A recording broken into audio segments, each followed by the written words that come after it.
Hello friend. आज हम पढ़ेंगे ज्योग्राफी के बारे में। आज हम पढ़ेंगे ज्योग्राफी के बारे में। पहले भी हम ज्योग्राफी के बारे में पढ़ चुके हैं, तो पहले वाला वीडियो देखेंगे तो अभी का जो वीडियो है अच्छे से समझ में आएगा।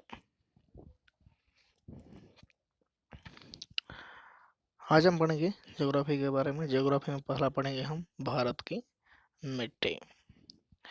भारत की मिट्टियाँ के बारे में पढ़ेंगे।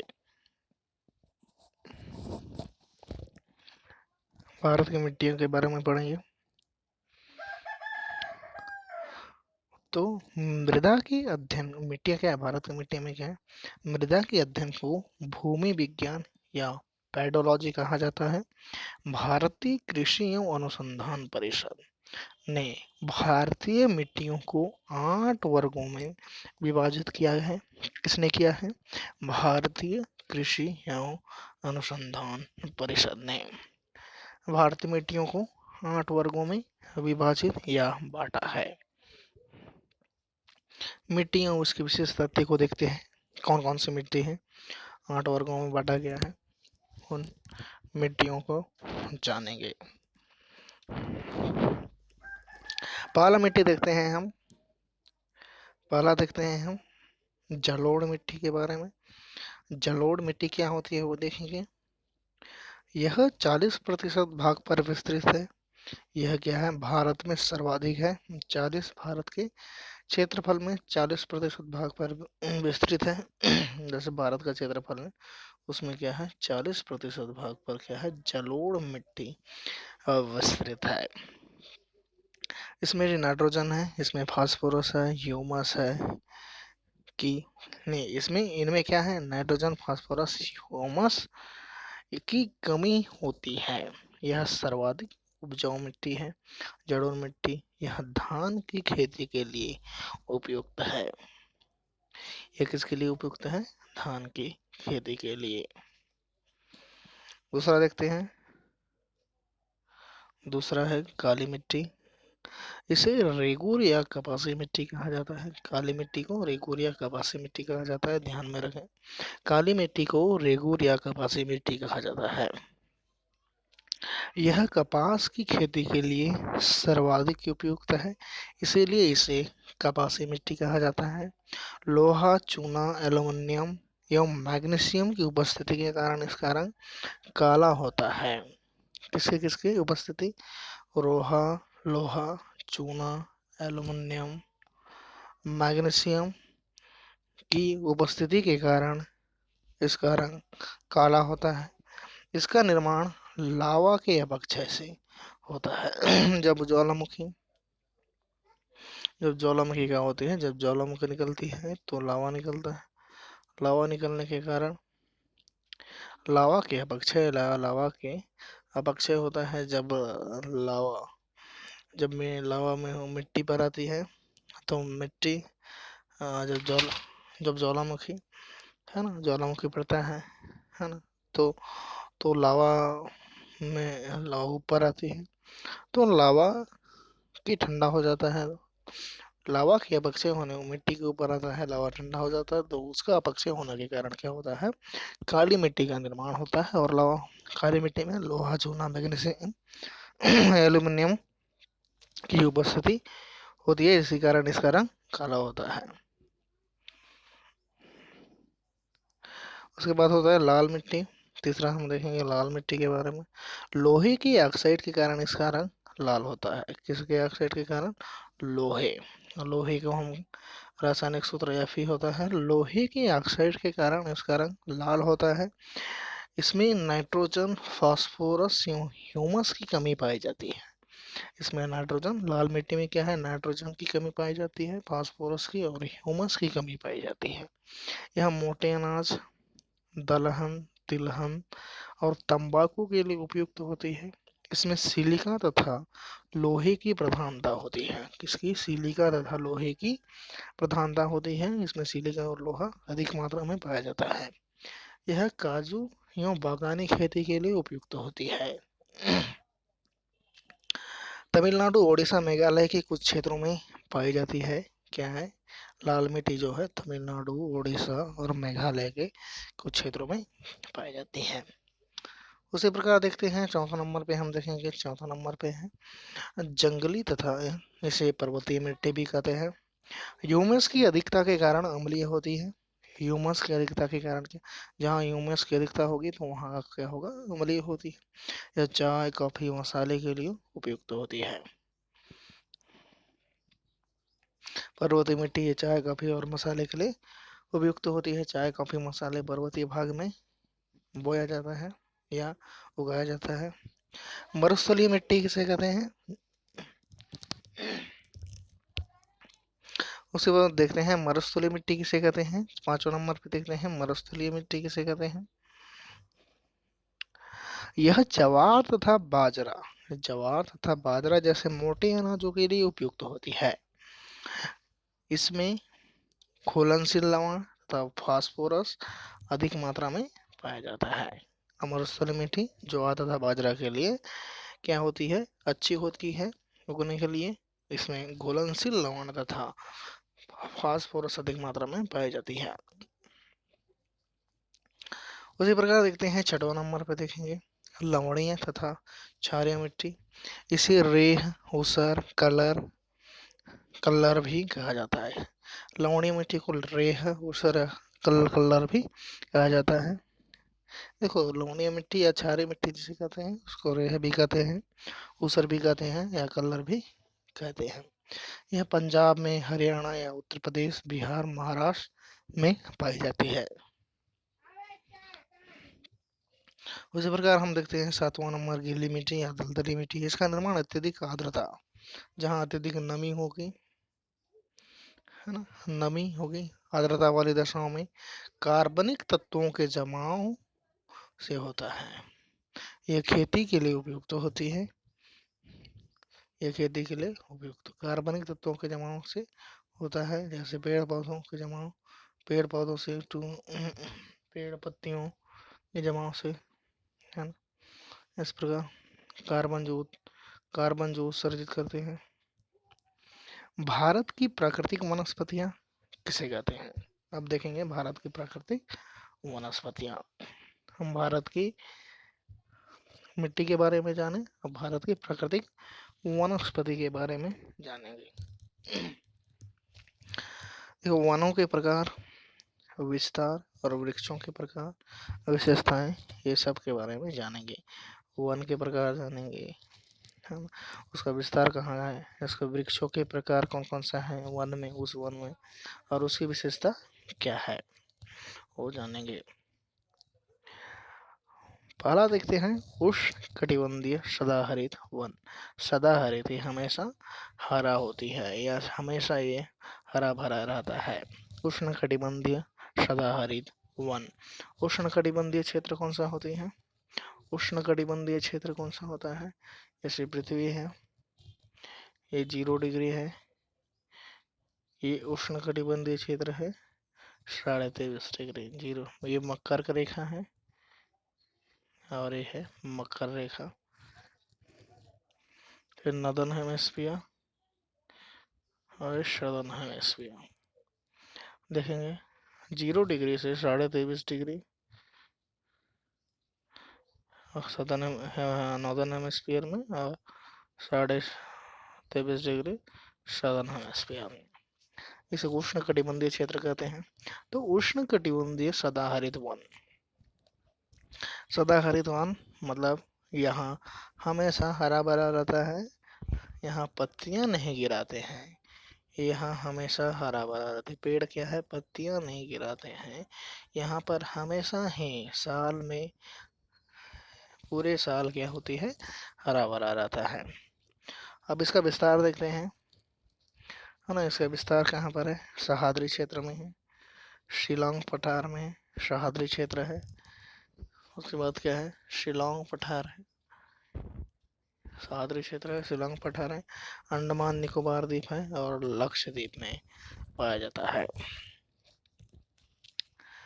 अंडमान निकोबार द्वीप और लक्षद्वीप, अंडमान निकोबार द्वीप बंगाल की खाड़ी में और अरब सागर में लक्षद्वीप। महोगनी है, इसमें इसमें महोगनी पाया जाता है उष्णकटिबंधीय वर्षावन में। महोगनी के वृक्ष आबूनस, बांस, वेत, सिनकोना और रबर जैसे वृक्ष यहाँ मिलते हैं। उसी प्रकार देखते हैं कि इसकी विशेषताएं क्या है उष्णकटिबंधीय वर्षावन के। तो 200 सेंटीमीटर वार्षिक वर्षा से अधिक वाले प्रदेशों में पाए जाते हैं। जहाँ 200 सेंटीमीटर वार्षिक वर्षा होगी उससे अधिक वाले क्षेत्र में ग्रेटर देन 200 सेंटीमीटर वार्षिक वर्षा, इन्हें सह्याद्री में 16 वन भी कहा जाता है। इनकी ऊंचाई 60 मीटर से भी अधिक होती है। इनकी जो वृक्षों की ऊंचाई है 60 मीटर से भी अधिक होती है। किसकी ऊंचाई? उष्ण कटिबंधीय सदाहरित वन की ऊंचाई, ये वृक्षों की ऊंचाई। उसी प्रकार क्या है उष्ण कटिबंध आर्द्र पर्णपाती वन, आर्द्र पर्णपाती उष्ण कटिबंधीय आर्द्र पर्णपाती वन। अब इसको देखते हैं इसका क्या होता है उष्ण कटिबंधीय आर्द्र पर्णपाती वन। ये कहाँ, इसका विस्तार कहाँ पर है? अब सह्याद्री के पूर्वी ढलान प्रायद्वीप के उत्तर पूर्वी पठार पर, शिवालिक पर है, भाबारियों तराई क्षेत्र में, भाबारियों तराई क्षेत्र में इसका विस्तार है। इसमें प्रमुख वृक्ष हैं सागवान, सखुआ, शीशम, आम, महुआ, बांस, बैखैर और चंदन वृक्ष पाए जाते हैं उष्ण कटिबंधीय आर्द्र पर्णपाती वन में। 100 सेंटीमीटर से 200 सेंटीमीटर वर्षा वार्षिक वर्षा वाले क्षेत्रों में उगते हैं। ये वन वाष्पोत्सर्जन से बचने के लिए अपने पत्ते गिरा देते हैं। पर्णपाती का अर्थ ही होता है, पर्णपाती का अर्थ ही होता है कि उस पत्ते गिराना। ये क्या है वाष्पोत्सर्जन, वाष्प का उत्सर्जन से बचने के लिए क्या करते हैं ये अपना पत्ता गिरा देते हैं। कौन? हे वृक्ष उष्णकटिबंधीय आर्द्र पर्णपाती वन। उसी प्रकार हम देखेंगे तीसरा नंबर शुष्क पर्णपाती तथा मरुस्थलीय वन। इसका विस्तार देखते हैं कि यह कहाँ पर है गुजरात में, राजस्थान में, पंजाब के भागों में, आंध्र प्रदेश के कुछ भागों में पाई जाती है। कौन? शुष्क पर्णपाती। शुष्क मतलब सूखा, पर्णपाती वन जो पत्ते गिराते हैं ये आता था उसे क्या कहते हैं मरुस्थलीय वन भी कहा जाता है। ये कहाँ पर पाया जाता है? गुजरात के क्षेत्र में पाया जाता है, कुछ हिस्सों में राजस्थान में पाए जाते हैं और पंजाब के कुछ भागों में और आंध्र प्रदेश के कुछ भागों में यहाँ मिलते हैं शुष्क पर्णपाती मरुस्थलीय वन। इसमें कटीली झाड़ियाँ होती हैं, है ना। ये रेगिस्तानी है ना मरुस्थलीय वन, जैसे है कटीली झाड़ियाँ हैं, बबूल है, खैर है, खजूर है, नागफनी है, ये सब क्या है मरुस्थलीय वन है ना। मरुस्थलीय वन में आते हैं जो रेगिस्तान में मिलते हैं। रेगिस्तान में मिलने वाली जो पेड़े हैं वो कटीली झाड़ियाँ होती हैं, बबूल के पेड़ मिलते हैं, खैर मिलते हैं, खजूर और नागफनी मिलते हैं। उसके बाद उसकी विशेषता क्या है? शुष्क पर्णपाती वन 70 से 100 सेंटीमीटर वर्षा वाले क्षेत्रों में मिलते हैं। यहाँ बहुत ही कम वर्षा होती है। 70 से कम वर्षा वाले क्षेत्र में मरुस्थलीय वन मिलते हैं। 70 से 100 सेंटीमीटर वाले वर्षा वाले क्षेत्र में शुष्क पर्णपाती और 70 से कम वर्षा वाले क्षेत्र में मरुस्थलीय वन मिलते हैं। इसमें बहुत ही कम ही वर्षा होती है मरुस्थलीय वन में। वाष्पोत्सर्जन से बचने के लिए कांटे की अधिकता होती है। कांटे की अधिकता होती है, इन पेड़ों में कांटे अधिक होते हैं। उसी प्रकार हम देखेंगे पर्वतीय वन। अब पर्वतीय वन कहाँ मिलते हैं? हिमालय के पर्वतीय क्षेत्र में। उत्तरी भारत में अगर देखते हैं ऊपर में तो हिमालय है ना, हिमालय में हिमालय है। उत्तर भारत में देखेंगे तो हिमालय के पर्वतीय क्षेत्र पश्चिम घाट के ऊंचाई वाले भाग में है, पश्चिमी घाट के ऊंचाई वाले भाग में है। पश्चिमी भाग देखते हैं, इस पश्चिमी घाट है, जैसे भारत को देखते हैं पश्चिमी घाट के ऊंचाई वाले क्षेत्र में ऊंचा जिसमें जहाँ ऊंचाई होते हैं। अब पूर्वोत्तर भाग में, जहाँ पूर्वोत्तर भाग में इस प्रकार देखते हैं, तो पूर्वोत्तर भाग में यहाँ जो पूर्वोत्तर भाग में मिलते हैं, जहाँ जहाँ मणिपुर, मिजोरम, नागालैंड, मेघालय, असम, अरुणाचल प्रदेश, ये सब भाग में क्या मिलते हैं, ये सब भाग में मिलते हैं पूर्वोत्तर भाग में।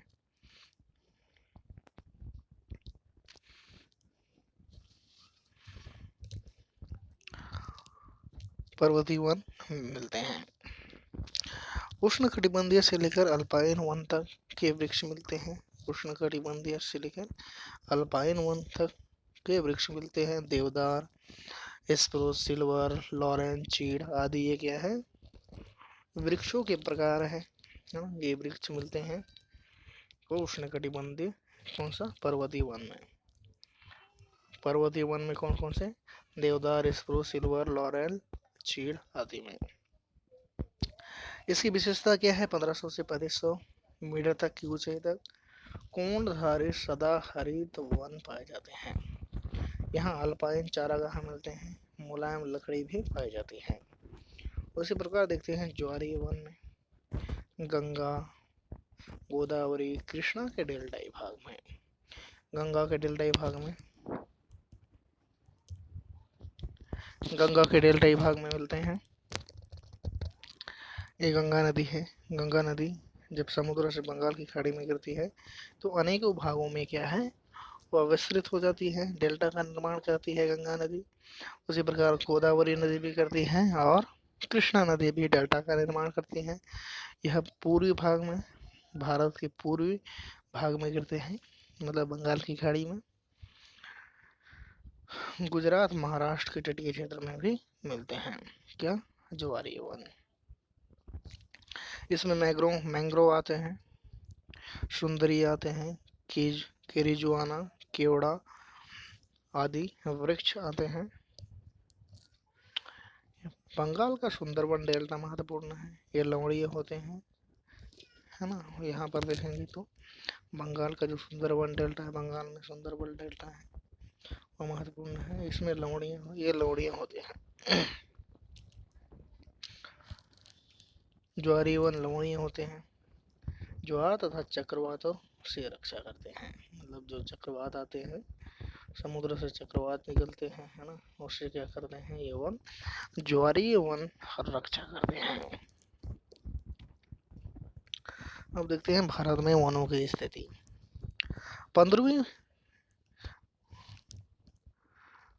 15वीं भारत वन स्थिति रिपोर्ट 2017 के अनुसार अब चेंज हुआ होगा, अब उसमें देख सकते हैं आप, मैं 2017 है यहाँ का डाटा, तो उसके हिसाब से बता रहा हूँ।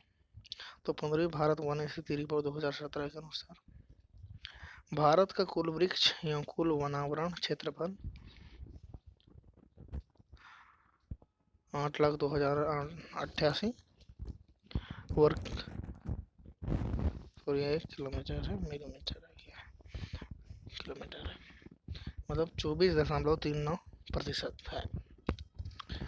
वर्ष 2015-17 के बीच वन एवं वृक्षावरण में हुई प्रतिशत वृद्धि 1.14%, 8,021 वर्ग किलोमीटर है।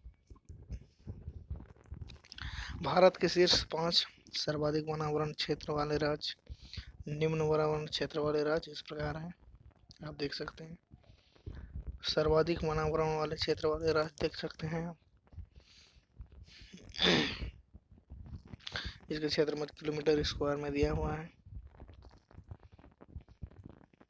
जैसे मध्य प्रदेश है पहले नंबर पे 77,414 किलोमीटर स्क्वायर है। अरुणाचल प्रदेश दूसरा नंबर पे है, 66,964 किलोमीटर स्क्वायर किलोमीटर जो है।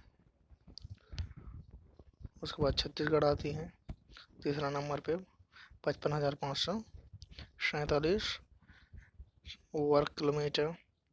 उसके बाद उड़ीसा 51,345 वर्ग किलोमीटर। उसके बाद महाराष्ट्र आते हैं लास्ट में 5वां नंबर पर, सर्वाधिक 50,682 किलोमीटर स्क्वायर। उसके बाद न्यूनतम वनावरण कहाँ पर है, वन का आवरण न्यूनतम कहाँ पर है, उसका राज्य और क्षेत्रफल किलोमीटर स्क्वायर के देखेंगे। हरियाणा में देखते हैं 1588 किलोमीटर स्क्वायर किलोमीटर है, पंजाब में है 1837 स्क्वायर किलोमीटर, गोवा में देखते हैं 2229 स्क्वायर किलोमीटर, उसके बाद सिक्किम में देखते हैं 3344 स्क्वायर किलोमीटर, और बिहार जो देखते हैं 7299 वर्ग किलोमीटर।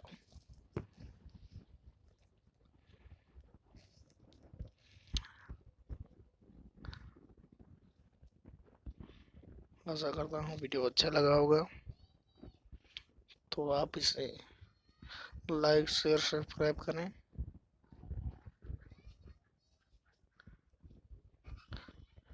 धन्यवाद।